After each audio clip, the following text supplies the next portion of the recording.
This ain't just a channel, this is BBTV. It's Truthful Tuesday. No sugarcoating, no polite lies, just the kind of honesty that makes people nod slowly and rethink their life decisions. Let's talk about it. A boss be rising, BBTV's igniting, turn the volume up, yeah, the whole world's invited. From the gravel roads to the neon dreams, she built an empire out of broken wings. Boss be rising, sky ain't even the ceiling. When she hits go live, everybody feels it.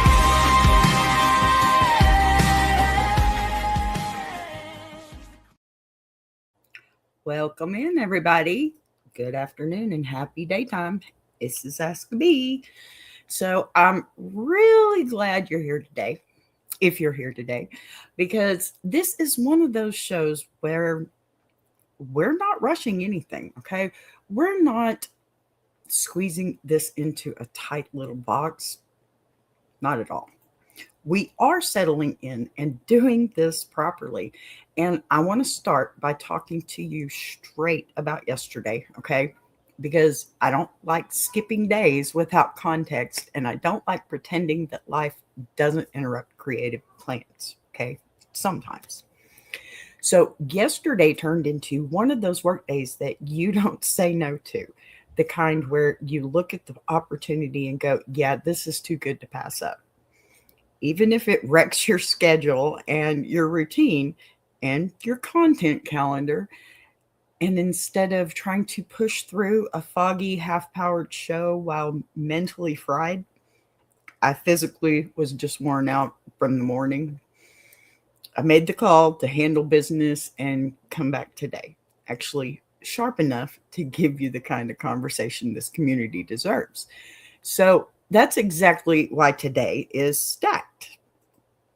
As you see, Groundhog Petty Truthful Tuesday. Because we're not just picking up where we left off. We're making up for it, okay? We're doing these full stories, 3 of them, instead of 1. We're stretching the runtime just a little bit. I'm not going to go crazy here. But we are letting the chat breathe, and we're giving each situation the space it needs instead of speed running through complicated human behavior just to check a box. So if you carved out time for this today, you picked the right episode to do it. Now, for anybody new wandering in, welcome. You found Ask a Bee. This is where we take AITA-style stories or situations in AITA's Am I the A-hole? And we actually sit with them. We don't just toss a verdict and sprint away, okay? We look at motives, tone, timing, patterns, and the stuff people leave unsaid. We keep it honest and playful, of course, and we're not really judging here, okay? Sharp without being cruel, lively without turning into a therapy seminar. And then you all jump in with your takes because the chat is half the show. And you know what? I read everything. Speaking of which, hello, Jem. Hello. Akhtar, I think is your name, from Pakistan. Welcome in. Thank you for being here. So I do read everything. The spicy ones, the thoughtful ones, and wait, but what about this angle ones? Okay. I really want y'all to get into it. I would love it. Hello, Plus Sister. Good to see you. Happy you're here, honey. Oh, so the people who start on one side and then, they slowly gets persuaded halfway through the discussion, right? That's the fun part. That's the living room conversation energy that makes this feel like more than just me talking at the screen. Since we missed yesterday, I want this room loud today. Okay, so y'all give it to me. Ask your questions. I got you. I did a little bit. I was a little delayed today. It's still at noon, but yesterday I had something I had to deal with. Today I was a little bit late, so I just changed it to 1 o'clock. I'm trying to get back on track. Okay, so I want the roll call, okay? Tell me where you're watching from. Tell me if you're on lunch break, hiding in your car, multitasking at your desk, folding laundry with one earbud in and one kid on your hip, or fully clocked in emotionally and ready to judge strangers in a morally responsible and entertaining way. Okay.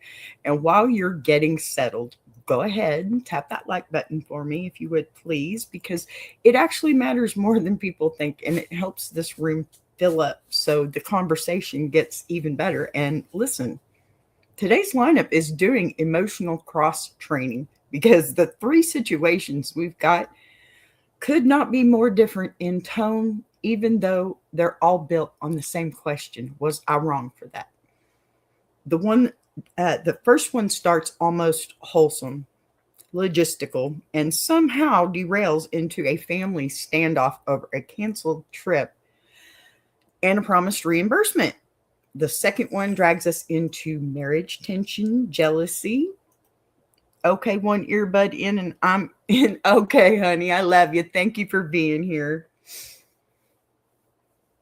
Let's see, jealousy, body comparison, and somebody unloading on extremely blunt opinion that may or may not have needed several layers of bubble wrap. Yeah. And the third one goes deep into blended families. Okay. Decades of trying to belong, being left on the edges of holidays and milestones, and finally telling a parent the truth after swallowing it for, wow, most of a lifetime. So this is not a light skim the surface episode. This is a sit down with your drink and actually listen episode. And I want to pace, or put your earbud in and listen in the background.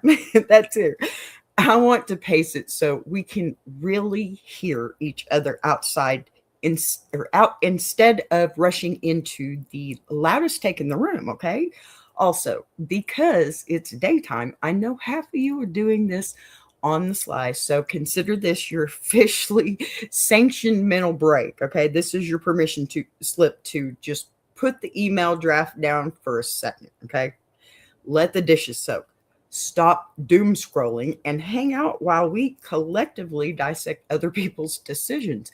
And if something hits a nerve for you today, just know you're not alone. Half the reason these stories blow up online is because everybody recognizes a version of themselves or, somebody they love somewhere in the mess. Huh, Sky? Thanks for being here. I appreciate you coming in. Please hit that like button for me. And hi, not huh. And that's part of what makes this interesting. At least I believe, because sometimes we come in thinking we're about to judge a stranger and leave realizing we've been gently roasted by proxy. I also want to say this, okay, before we dive in, because days like yesterday remind me why I don't take this space lightly. The fact that you all show up consistently, carve time out of real lives, real jobs, real stress, to come sit in this little digital room and talk through complicated human moments means a lot to me. So after this is over with, if you're watching the replay, remember that there are comments and I read them all and I will respond as long as they're worth the response. I don't respond to trolls, okay? You just put that there. But these are real life situations and we're walking through them together, and I'm here for you too. So I do have to step away for work or life. I don't want to come back and phone it in, right? I want to come back loaded with stories, energy, or enough runway to make it feel worth your while. So today is us over delivering a little, stretching the clock, letting the conversation wander where it needs to wander. And another thing, last thing I promise, since we've got 3 stories on deck, I'm going to be leaning on you even more, okay? More than usual. Because I want the back and forth. I want the disagreements that stay respectful, please. I want the people in the chat gently side-eyeing each other with logic instead of pitchforks, okay? Be respectful. That's all I'm asking. I want you who start typing absolutely not and then delete it halfway through because someone else made a good point, okay? I'm here and got my boots on. Let me know for the trolls. Yes, sis. That's my girl right there. She takes care of me. So that's the good stuff. That's what makes these shows feel alive instead of scripted. So don't be shy today, okay? Jump in early, jump in often. And if you miss part of the story because someone walked into your office or your kid needed something or your boss suddenly remembered you existed, don't worry. We're pacing this slow enough that you'll be able to catch up, I promise. So take a breath. Get comfortable in your chair. Adjust the volume just a tad. Stretch your neck. We know I've got a big mouth, okay? Unclench your jaw too, because some of you kind of feels like you came in a little stressed already. And listen, settle into the fact that for the next while, your only real responsibility is to decide whether strangers on the internet behave reasonably or completely lost the plot. Because let me tell you what, our first situation involves a family trip, okay, that should have been simple and memory making, and instead it turned into a canceled plan, a financial promise, and a whole lot of awkward follow-up. And if I know this room the way I think I do, okay, the verdicts are about to start flying before I even finish reading this first line. Let me grab it. All right. Yes, you need to not do that, please. Thank you. Right there. See, I'm totally getting it. I promise. All righty. Let's see here. Let me get that in there. And okay. So here we go with our first story. Let me get over here to the side. This way. Okay. Hello, where are you? There you are. All right, so we have our first story. Am I the a-hole who requested payment for a canceled Groundhog Day trip? Yes, this is the Groundhog part. Yay, happy Groundhog Day. We got 6 more weeks. That sucks because Texas is bipolar weather. I'm telling you, it sucks. All righty. So my father is really into Groundhog Day. And this year, my brother and I decided to make the effort, plan a trip to drive to Punxsutawney, PA from Ohio for the holiday on February 2nd. It's determined that I should be in charge of booking the hotel and van for the trip, as we are 3 adults and 2 boys, 6 and 13 years old. I sent out the email confirmations for both the van and hotel about a week ago, and did not hear anything until yesterday, where my dad decides to book another hotel in Indiana, PA, which is an hour closer to the event. This would make it easier, pardon me, on the younger boy to not have to wake up as early. But unfortunately, the occupancy limit for that room is 4 people. The occupancy limit on the hotel in Pittsburgh is 5. So we would not have to break any rules to stay there. Once I brought this fact up to my dad, what, y'all, I'm sorry. Really? They will charge you for an extra. Give me a break. Okay. Once I brought this fact up to my dad, he gets frustrated and decides he wants to cancel the trip. Okay. Really? All right. So I was really looking forward to the bonding with my family, and I had already requested a day of PTO off from work. Okay. Once I brought this fact up to my dad, he flippantly says, I'll pay you for your day's pay. Pardon me.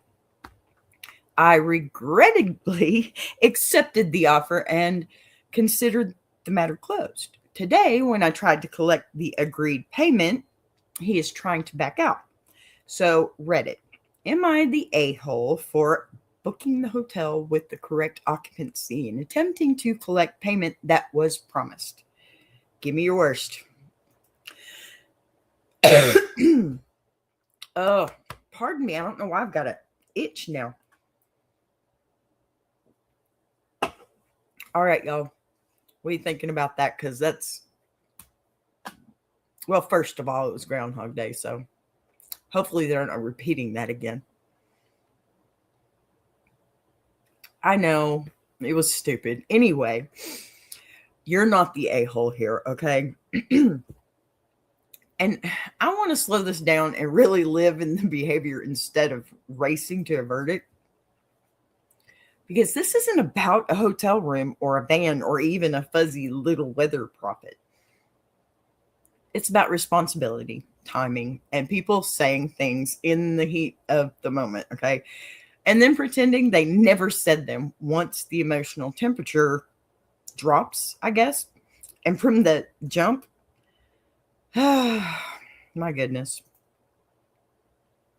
From the jump, you were operating inside the role you weren't assigned, which matters because you didn't hijack the plan. You didn't freelance logistics. You didn't make a unilateral call for fun, right? You were explicitly put in charge of booking the travel for a group that included 3 adults and 2 children. And that means your job was to make choices that were legal, realistic, and workable for the whole group, correct? Not the most convenient for one person in isolation. And when you did exactly that, sent confirmations, locked in a hotel that could actually house everyone without sneaking people past a front desk, and lined up a van that fit the head count. Come on, you were being the responsible adult in the room, which is rarely glamorous, obviously, and almost never think, right? But it's absolutely the backbone of any group trip that doesn't collapse into chaos. The friction didn't start because you made some wild choice, okay? It started because someone else made a parallel decision after the fact. Booked something smaller without looping in the group. I'm sorry, and then got frustrated when reality showed up wearing a badge, and that said occupancy limit, okay? That's where things tend to go sideways in families, I think. Because instead of pausing and saying, okay, let's problem solve this, or what are our other options, the emotional reaction kicks in and suddenly the whole event is being scrapped. Okay, come on. What do I say? What do I always say? If you're new here, this is it. Don't react. Don't react. Don't react. Don't react. Breathe for a minute before you do, because you're going to, obviously, but everything is about reaction. Just as soon as you get an attitude, it comes out in your words, in the way you spit them out, or however you do when you're mad, okay? Don't react on that. Walk away, take a deep breath, think about it, and then walk back and then react in a much calmer way if you have to. Okay? Not dramatic. Dramatic escalation when there were clearly still multiple off-ramps. Okay? That's what that is. They were available. Why didn't you? And that escalation, it really matters because it directly impacted you in a concrete, measurable way. You had already taken PTO. You had mentally committed to the trip, and you were looking forward to the family, right? Lots of bonding. And that emotional investment isn't nothing. But more importantly, the PTO is a real cost, right? Time you can't just slide back into your pocket once it's been approved. And when you raised that practical consequence, you weren't being manipulative, okay? You were stating a fact. The response you got wasn't, let me think about that, or I don't know, let's figure out another solution. It was an immediate, casual financial offer, a sentence that didn't come with qualifiers, timelines, any conditions. Just, I'll pay you for your day, which is adult language. In adult language is a complete thought, okay? When you accepted it, you weren't extorting anyone. You were agreeing to the remedy that had just been processed or proposed, pardon me, to offset a loss you hadn't caused. Sounds fair. And that distinction is really critical, okay? Because people love to rewrite history later as if the other person demanded money out of nowhere. But that's not what happened here. You simply said yes. And now the attempt to back out isn't about confusion. It's about the discomfort with the consequences of words that were spoken to freely in the moment. That's what we do. And here's where Truthful Tuesday energy really kicks in, because a lot of family conflicts aren't about money at all. They're about pride and control. And you know what? The internal flinch people feel when they realize they escalated something way too fast. And now there's a price tag to attached. And instead of saying, you know what, I spoke too quickly, or I shouldn't have canceled like that, or even, I mean, can we renegotiate? The instinct is to quietly hope the other person drops it, which puts you in the awkward position of either eating the loss to keep the peace or being labeled difficult for following up on something that was already agreed to. And that's a trap a lot of people fall into, especially with parents, because come on, chasing a parent for reimbursement feels emotionally backwards, doesn't it? It does, even when you're technically in the right, but right is right. And adulthood is supposed to mean that your words carry weight no matter who you're talking to. Now, I'm also not pretending that families operate like legal contracts, okay? Because they don't. And there is always a human layer here. Your dad may have realized the cost and panicked, or cooled off and thought the whole thing was being blown out of proportion, or simply didn't expect you to actually follow through on collecting, which is its own messy category of communication failure. But none of those internal processes erase the fact that you relied on what he said. You relied on what your father said. And reliance is the key word, because you didn't change your behavior after the offer in some sneaky way. The trip was already canceled. The PTO was already taken. The loss had already occurred. The only thing that changed was that a solution was proposed and accepted. And gosh, backing out afterward, I think that shifts the burden onto you for something you didn't create.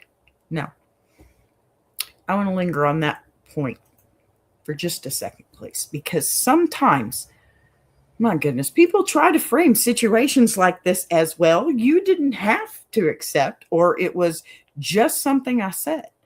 But adults don't get to treat financial promises as emotional confetti once you put them into the air, okay? Somebody is allowed to pick them up and say, okay, let's do that.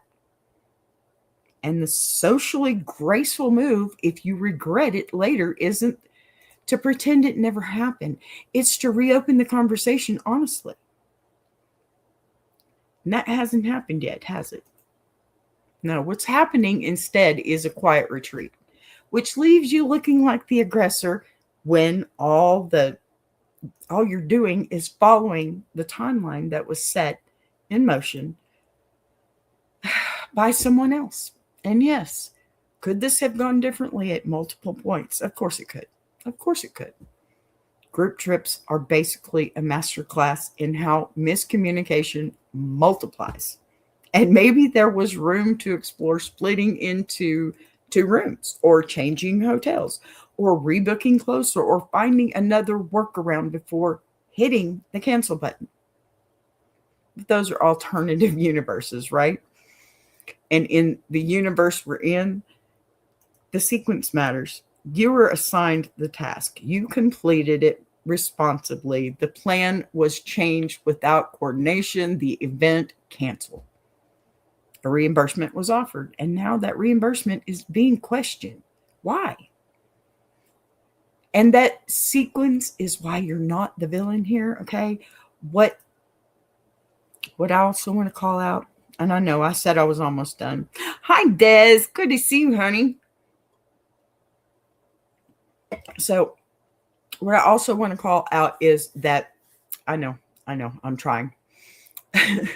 That you didn't immediately go scorched earth or run to the internet demanding justice. You tried to collect what had been agreed upon privately, which is the calmest possible version of this follow-up. And the fact that it's turning into a standoff now is what makes it uncomfortable.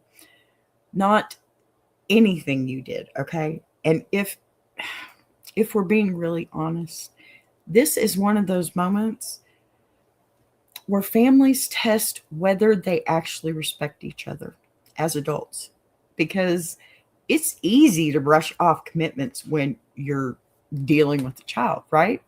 But when everybody involved is grown, the same standards apply, I think. My opinion, I'm not a professional. Even when it's awkward, though, okay? So my ruling stays exactly where it started. You're not wrong, okay, for expecting someone to honor what they offered. You're not wrong for being frustrated that a canceled trip cost you time off. And you're definitely not wrong for following up rather than silently absorbing the hit, okay, to keep the peace. No, you're not wrong. If your dad doesn't want to pay, the mature move on his side is to say so plainly, right? And explain why. Not to act like the agreement never existed. Because that is how small logistical disagreements metastasize, okay, into long-running family resentments that get trotted out every February like a seasonal tradition. And nobody wants that, right? Least of all over a rodent with a top hat. Seriously. So in classic AITA terms, you're in the clear here. And the real Truthful Tuesday takeaway is that accountability, it doesn't stop at the front door of your own family. It actually matters more there. This has to be a scripted AI pre-recorded video. No, it isn't Crazy Fox Lover, but I appreciate you checking it out. Thank you for being here. Okay. Now then, we're going to go back to the next. Pardon me. All righty. Here's our second story. Let's see here. I shall wait until I make a mistake. You'll see. Ugh, for real. All right. Okay. Now then. Story number 2. Am I the a-hole for calling wife petty and hateful? Probably. That's the wrong name thing. What? For real? There it is. Sorry, y'all. Okay, look.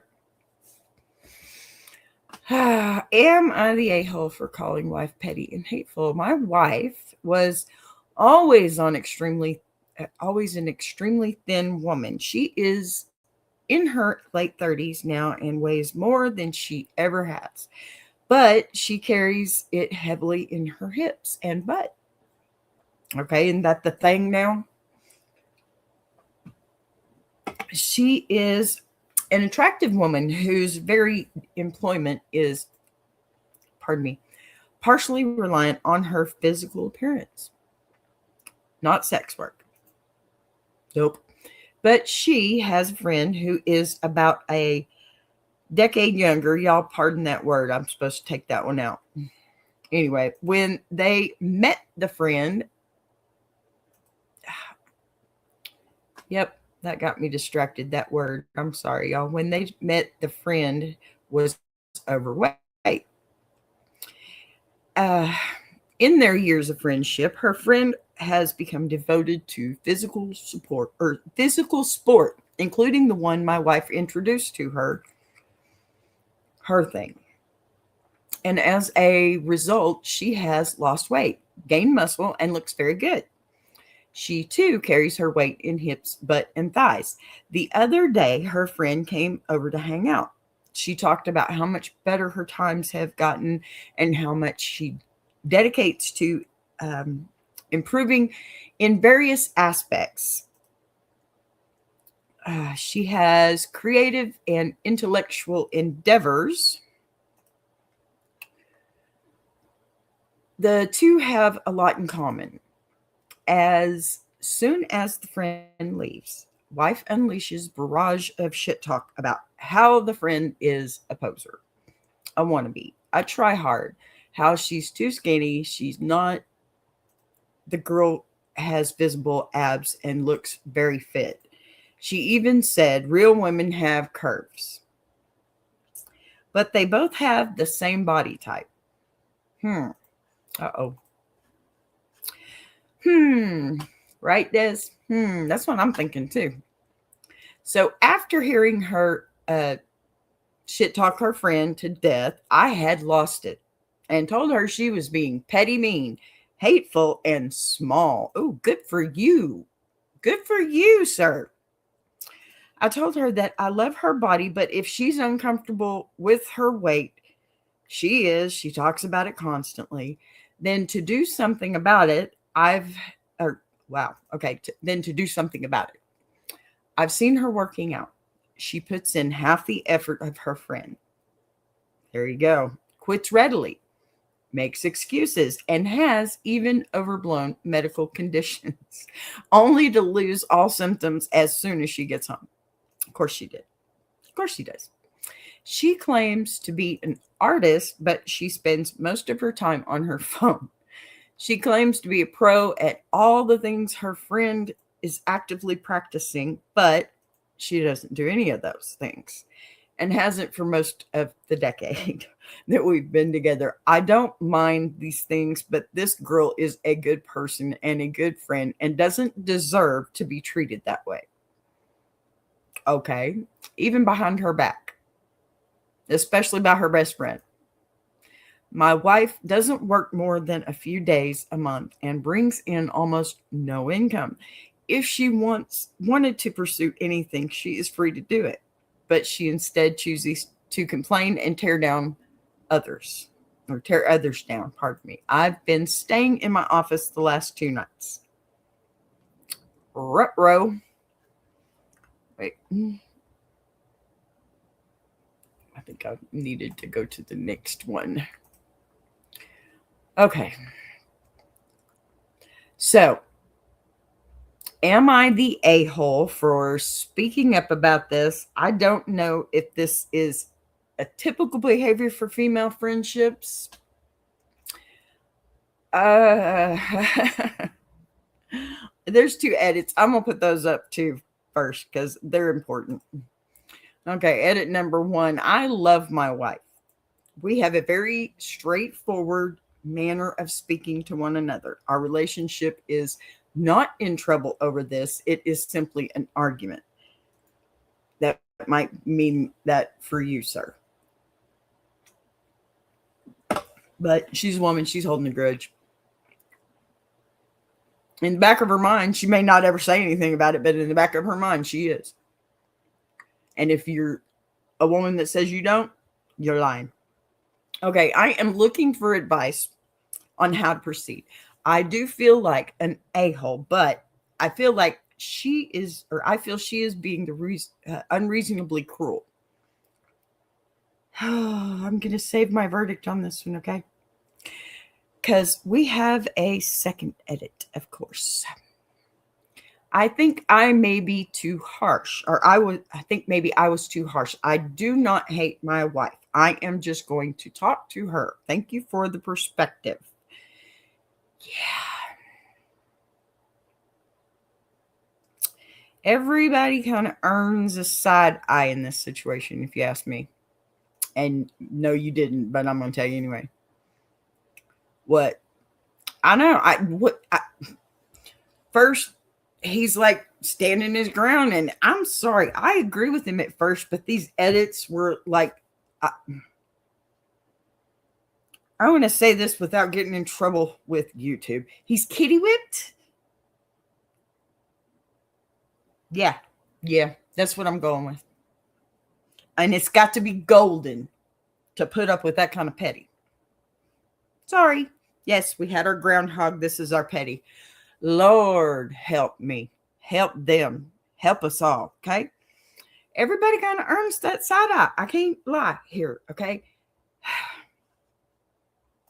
That's not me doing the dramatic gavel slam either. That's me saying this is one of those arguments where good intentions, bruised egos, and terrible delivery all piled into the same room, and nobody walked out smelling like roses.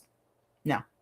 Because on one side, you've got a spouse venting in a way that crossed out of I'm insecure and hurting and into I'm unloading bitterness onto someone who isn't here to defend themselves. Okay. Facts. Sorry. It's not cute. It's not classy and not how you treat a person you call a best friend. Even when jealousy is tapping you on the shoulder, whispering spicy little thoughts.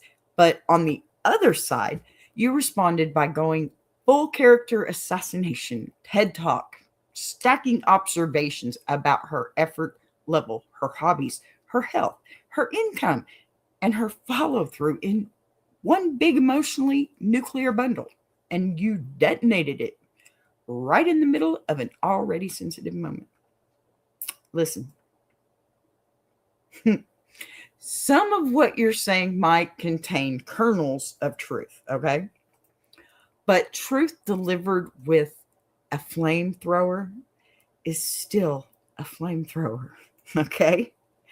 When someone is clearly spiraling about their own body, aging, comparison, and relevance, calling them petty, hateful, small, and then listing all the ways they fall short compared to the person they're already insecure about is basically pouring gasoline on an insecurity fire, okay? Take a breath. Just take a breath. Acting surprised when the room gets hot, okay? Now, where I'm firmly not letting her off the hook is the post-hangout trash talk, okay? Because, listen, tearing down a friend's looks, work ethic, creativity, ambitions, the second they leave the room is not just venting. That's mean-spirited coping, okay? And it usually shows up when someone is scared that they're falling behind, scared they're losing something that used to define them, okay? Or scared that admiration is shifting away from them and towards someone else. And instead of saying, I feel weird about how I compare myself to her lately, they swing for the cheap seats and start narrating a roast nobody asked for, okay? Which does not make them evil, but does make the behavior ugly. So where you stepped wrong is that, listen, instead of naming the behavior, hey, it doesn't sit right with me when you tear her down like that. It feels unfair and it makes me uncomfortable. You went straight into prosecuting her entire lifestyle. And that's a different conversation entirely, not for today. Because now it's not about how she talked about her friend. It's about whether you respect her, okay? Whether you respect her, whether you think she's lazy, whether you secretly resent her contributions or lack thereof, whether you've been keeping score. And that's why this escalated so fast, because once someone senses they're not just being challenged on a comment, but being evaluated as a person, the walls go up. The defense came out. And nobody's listening anymore. They're just preparing closing arguments. I actually think your edits tell on you a little in a good way. In a good way. I said in a good way, okay? Because backing up and admitting you might have been too harsh is exactly the pivot people make when the adrenaline wears off. And they realize, okay, I was aiming at the behavior and accidentally hit the whole person. And that doesn't mean your discomfort was wrong. It means the delivery overshot the target by several zip codes. And that usually is where these fights live. Not in whether something should have been said, but in how it went and when it was said. Okay, if you want to proceed in a way that doesn't turn this into a reoccurring loop, the next move isn't doubling down on the comparison list or acting like she's on trial for crimes against productivity. Saying something closer to, when you went after your friend like that, it made me uncomfortable because it felt cruel. And I know you've been frustrated about your body and your goals lately. So I'm wondering what's really going on under that. That's not hard. It's not hard. Because that keeps the spotlight on the behavior you objected to, while also acknowledging that insecurity is probably driving the bus right now. It's true. And for her part, if she's being honest with herself, she's got to own that envy and comparison don't magically become harmless just because they happen in private. And that's speaking viciously about someone who's supposedly close to her. Yeah, it's not a great look, no matter how bruised she's feeling. And if she's really unhappy with where she's at physically, creatively, professionally, then that's something to address directly, instead of using somebody else that as an emotional scratching post. Okay. What I'm not buying is the idea that this is some mysterious female friendship thing. Because it's not. Me and my bestie, no, nothing like that. But we don't sugarcoat stuff either, right? We just don't. Because that would be almost criminal in a best friend relationship. We tell it like it is. And we respect each other more because of that. Seriously. So, alrighty. I'm going to go ahead and let that one be finished because I need a break. So, if you don't mind, I shall return shortly. Please forgive me. I do not have B Ninja going. It's just been a couple of days, you know. I'll see about getting back on that. Nobody's really watching it, so maybe I'll just do something else. You know me. I do a little bit of everything. I'll mess it up and go and fix it. That's so you don't have to. I'll be right back. Thanks, guys.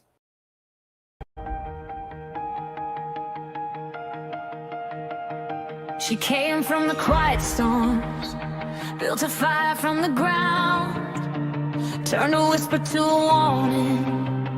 Now her voice shakes the town. Every setback was a lesson.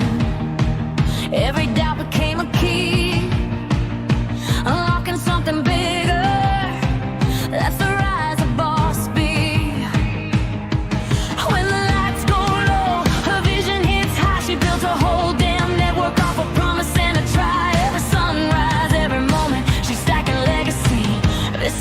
channel. This is BBTV. A boss be rising, BBTV's igniting. Turn the volume up, yeah, the whole world's invited. From the gravel road to the neon dream, she built an empire out of broken wings. Boss be rising, sky ain't even the ceiling. When she hits go live, everybody feels it.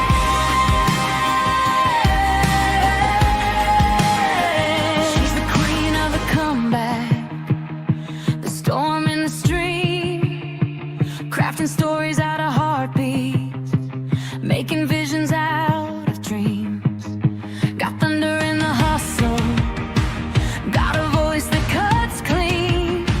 Every mic she touches turns the power unseen. So let further spin the numbers, let the views rise slow or fast. Boss beat doesn't measure wins by echoes of the past. This moment is a pivot, this season's history. Bow down to the founder of the BBTV dynasty.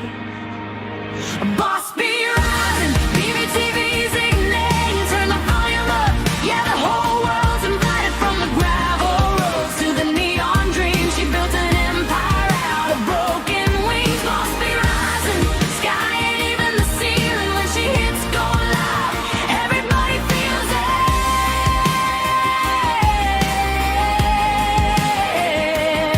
She's got fire in the head, it's got truth in the frame. Got a heart that won't retire and a gift you can't name. Every loop, every letter, every dream she sets free. It's a love note to the world sign.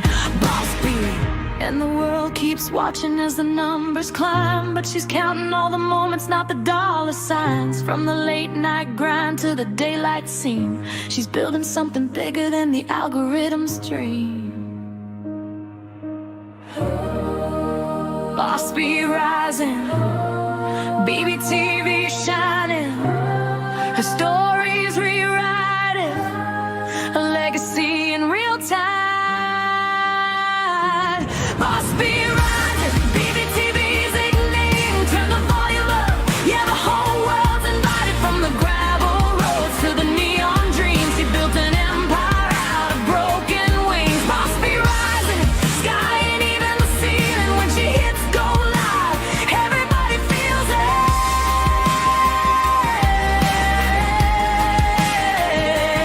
BBTV, where the stories breathe. BBTV, where the dreamers believe. Boss be rising, watch her take her place. This is BBTV, this is her grace.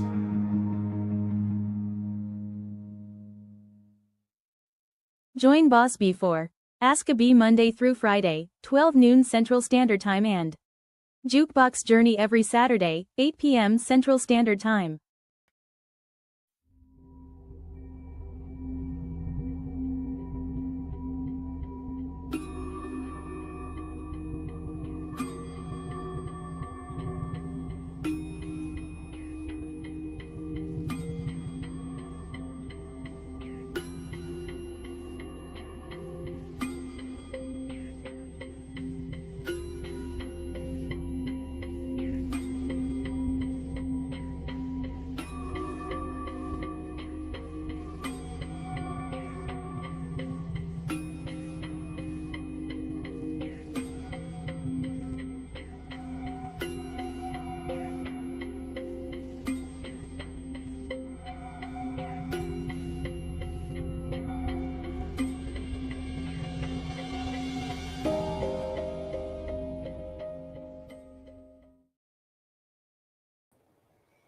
All right. Welcome back. Here we go. This is our third and final story.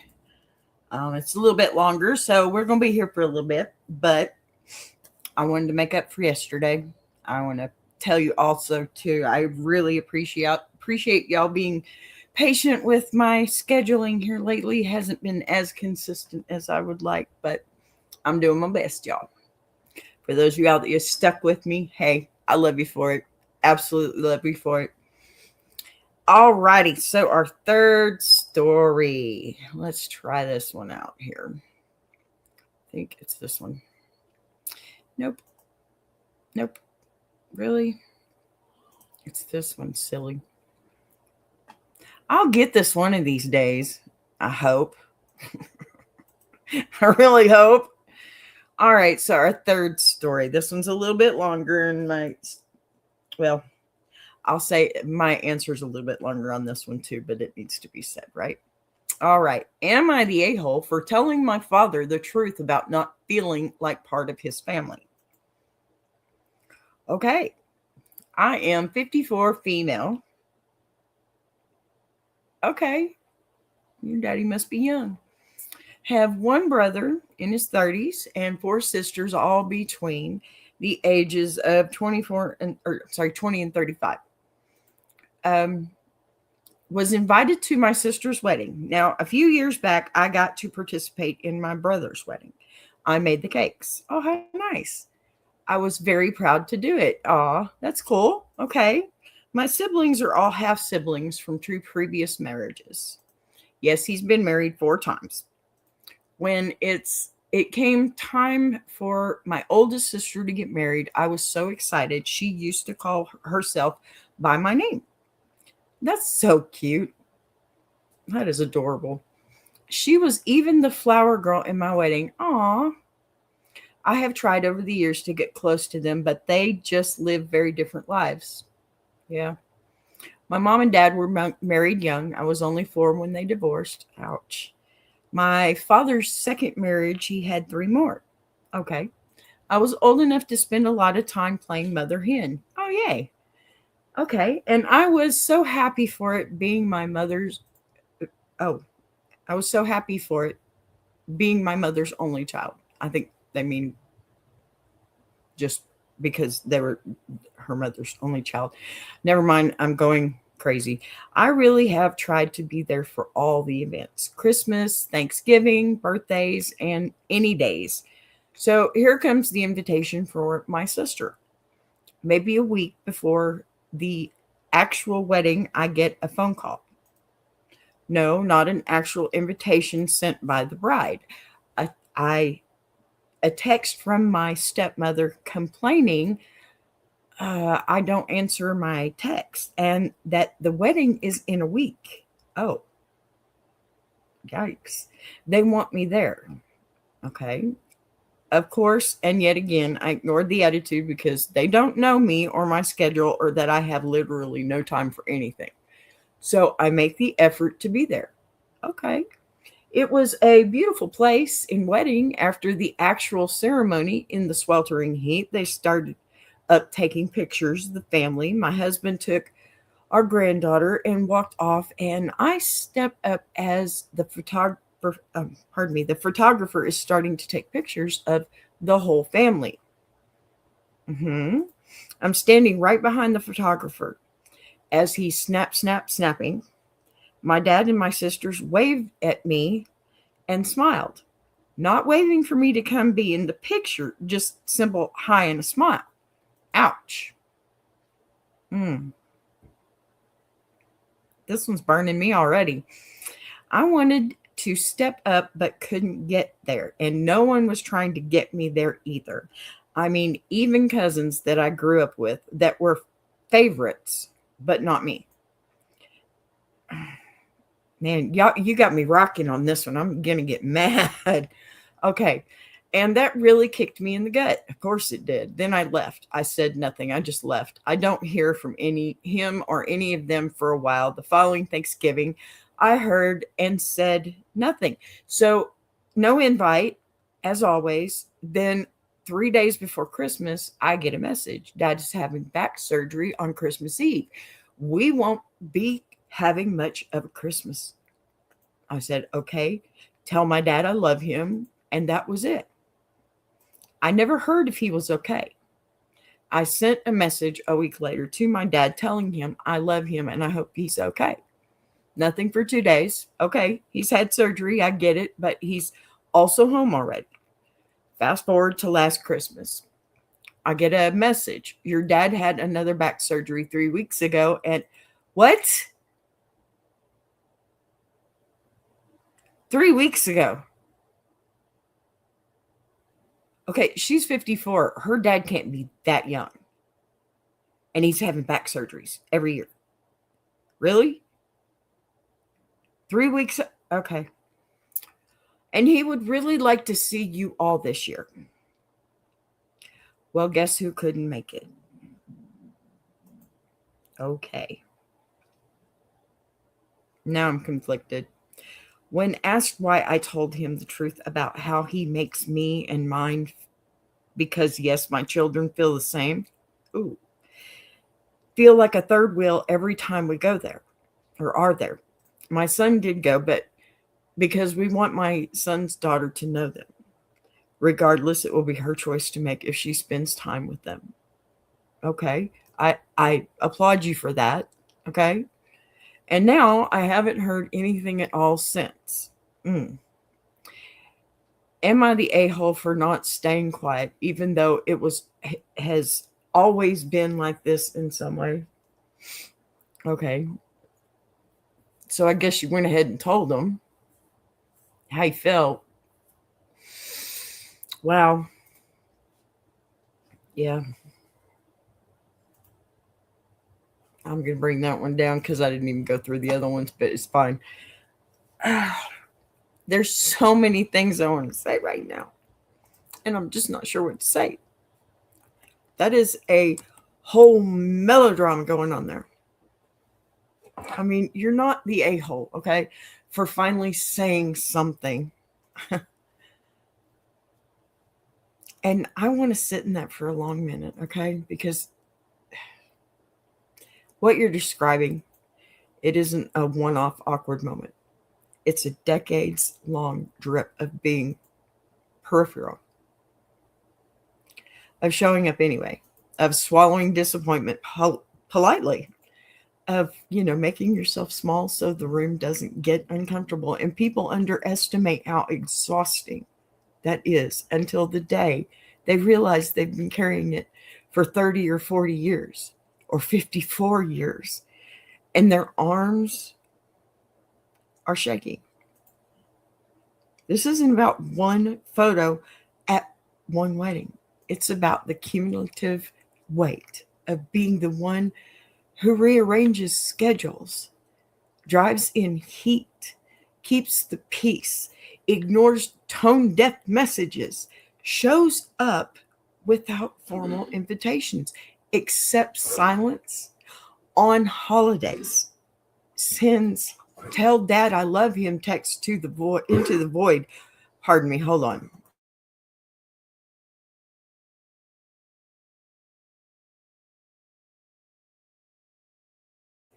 I'm sorry, my dog was hacking up a lung, and that's not something everybody needs to hear.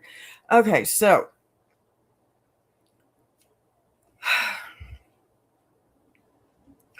waits days later for replies after surgeries and still keeps the door cracked open because hope is stubborn and family history runs deep. And I guarantee you, if you're anything like me, your father is where you got the stubbornness from. So that photo moment, it didn't hurt because of the camera. It hurt because it crystallized a pattern. Everyone assembled, everyone counted, and you hovering behind the lens like an afterthought. I mean, figuratively, I'm assuming you couldn't get around to get over there because the photographer was in the way and you didn't want to jump in the middle of it and mess up the picture or something, because he was not going to stop. He's a photographer. He's getting paid. He's going to give you as many pictures as possible, right? In my opinion. So you hovering behind the lens like an afterthought, when nobody moved, nobody waved you forward, nobody stopped the process to make sure you were included. I mean, because it sounds to me like you're the oldest of the group. And no, I'm not saying just because you're the oldest, you should be I don't know, worshipped or looked at differently. What I'm saying is it sounds like they don't even look at you as if you're one of them. Or they would have said, hey, wait, my sister's not in here, or my daughter's not in, whatever, right? Instead, they just look at you, wave, and smile. Your body clocked the message before your brain could, okay? And before it could soften it. And sometimes the quietest exclusions land the loudest, don't they? What really stands out to me is that you didn't explode at the wedding. You go, girl. You didn't cause a scene. Your sister still had a perfect day. You didn't confront anyone under a white arch in the heat. You just left, which is the move of someone who has spent a lifetime choosing grace over disruption, even when it costs them. And then months pass with no outreach, no Thanksgiving invite, a clipped Christmas update routed through other people. Wow. Medical news delivered without follow-up, or delivered 3 weeks later. Oh my God, that slow realization that the emotional labor is almost entirely traveling in one direction. And that does something to a person. It teaches them to brace, to lower expectations, to pre-grieve gatherings before they happen. And still, look, still, when your dad said he wanted to see you, you didn't respond with cruelty or a list of grievances. You responded with honesty about how being around them makes you and your kids feel like a third wheel. That matters. Because you didn't weaponize the past. You named the impact.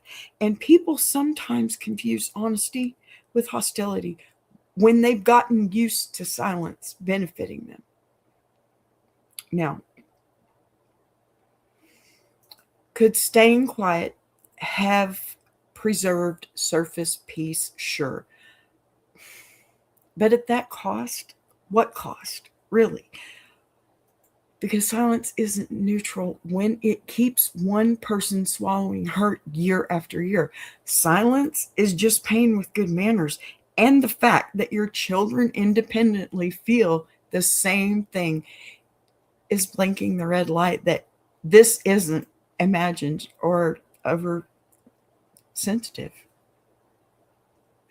It's something they've absorbed too, which means you weren't just speaking for yourself in that moment. You weren't. You did what you always should do. You played the mom card first because it's more important than you, as is everybody else, right? Tell me I'm wrong. I guarantee you I'm not. You are finally articulating what the whole branch of your family tree has been quietly experiencing, and the fallout, radio silence afterwards.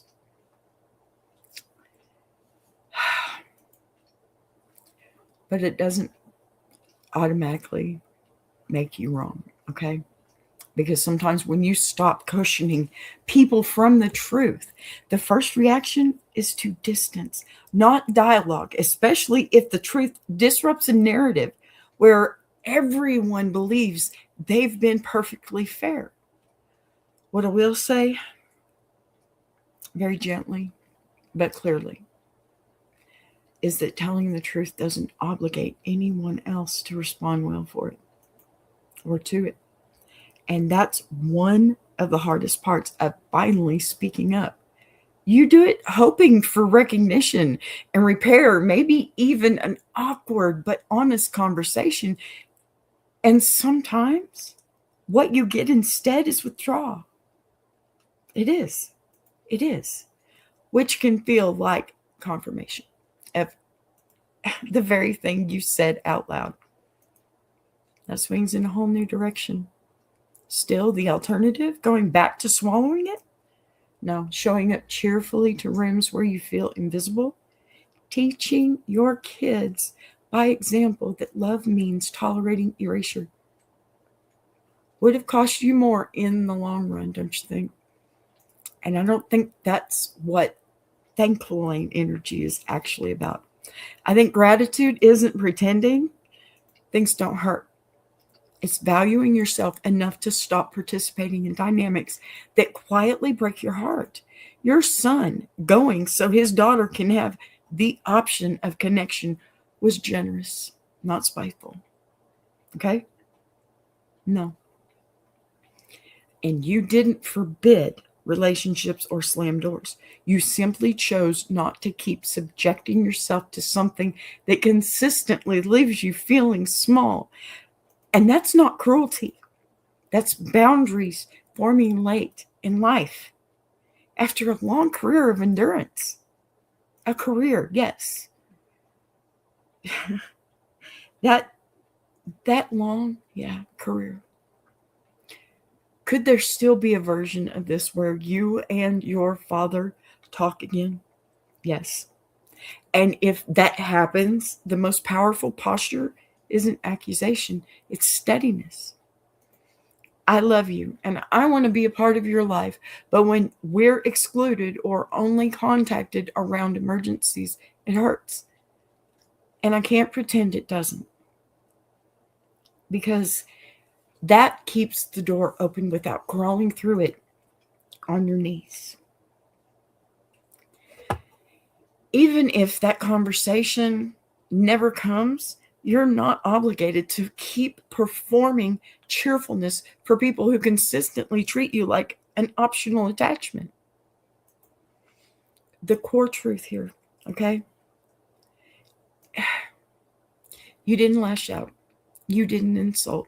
You didn't rewrite history. You told him how his behavior lands on you and your children after years of trying to be close. And that is not being an a-hole, okay? Not in my book. That's being a tired, hopeful, finally honest human being who decided that being invisible hurts more than being quite ever protected, right? And I want to add one more thing here. Just one last layer. I promise it is the last layer.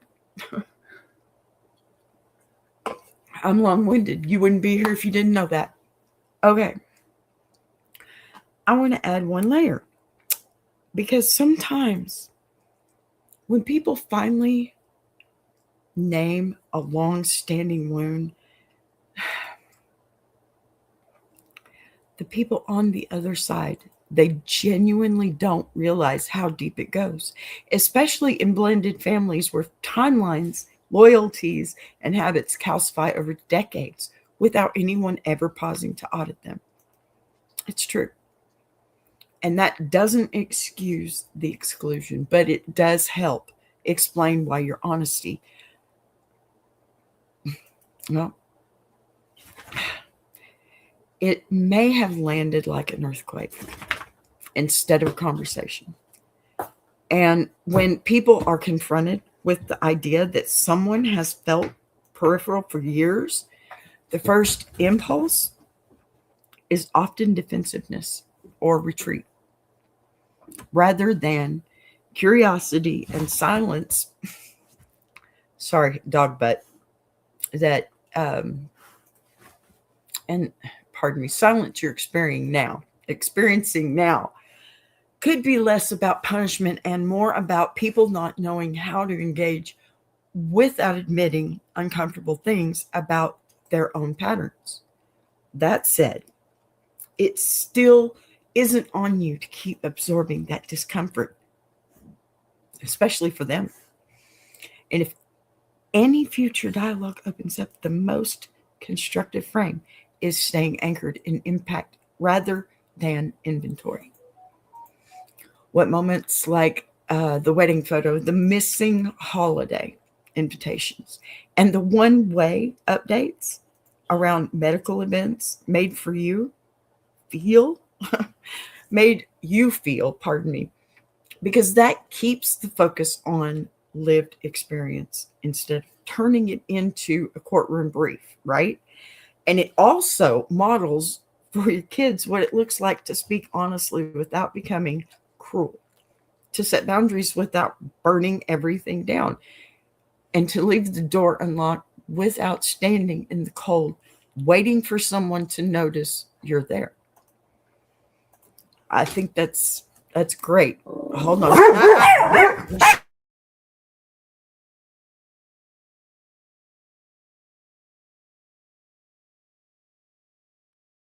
Sorry, guys. Okay, my goodness. Sorry.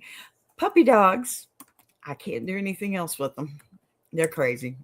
All right, so I am going to go ahead and roll on out of here. But before we do, I just want to say this. Okay, this was one of those shows where you could feel the room working because we covered 3 completely different situations, and somehow every single one circled back to the same core question of how people handle conflict when emotions get loud, pride gets involved, and timing is terrible. And I love days like this because, you know, you all don't just throw verdicts and disappear, okay? You actually wrestle with the gray areas. You change your minds in real time. You point out things other people missed. And you remind each other that human behavior is rarely neat, even when the internet wants it to be. So thankful. I'm so thankful for all of you for being here. Thank you. So thank you for bringing thoughtful takes, playful side eyes, and just enough spice to keep it interesting without turning it ugly.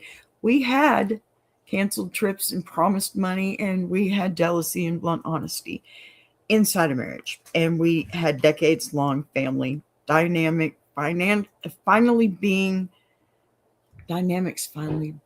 named out loud. And if nothing else today proves, it's that silence, sarcasm, and explosions, and I was just being honest, all have very different consequences when even when they come from understandable places. And the fun of this show is never just picking a winner. It's watching the chat unpack when they're here to unpack, and the comments later, and the why behind people's choices, and asking ourselves what we might have done differently in the same spot. Because let's be real, half of the time, the lesson sneaks up on you 5 minutes after you typed your verdict, right? I really appreciate you all carving out time in the middle of your day to hang here, especially knowing a lot of you are multitasking, sneaking listens at work, or taking a middle break when you probably need it more than you realized. And it's days like today where we stretch the format, stack the stories a little bit, and let the conversation breathe. They're exactly why I love doing this with you.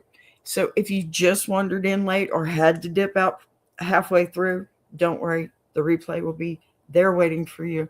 And the chat is always worth scrolling back through, because some of you dropped wisdom like you didn't even mean to.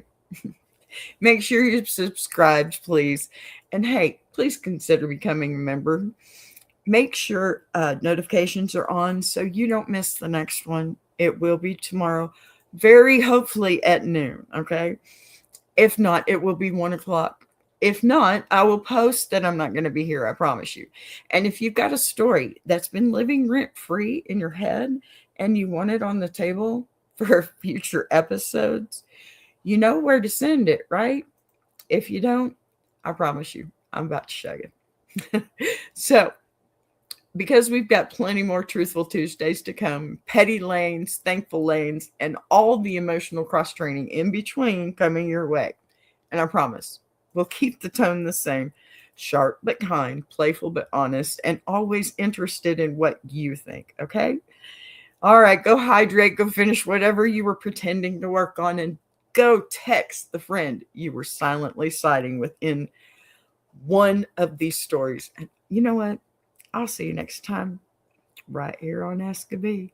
Y'all hang out just a second because I've got a little bit more. just promos. Love you. Thanks for being here. I want to take a minute to shout out Tuber Chat.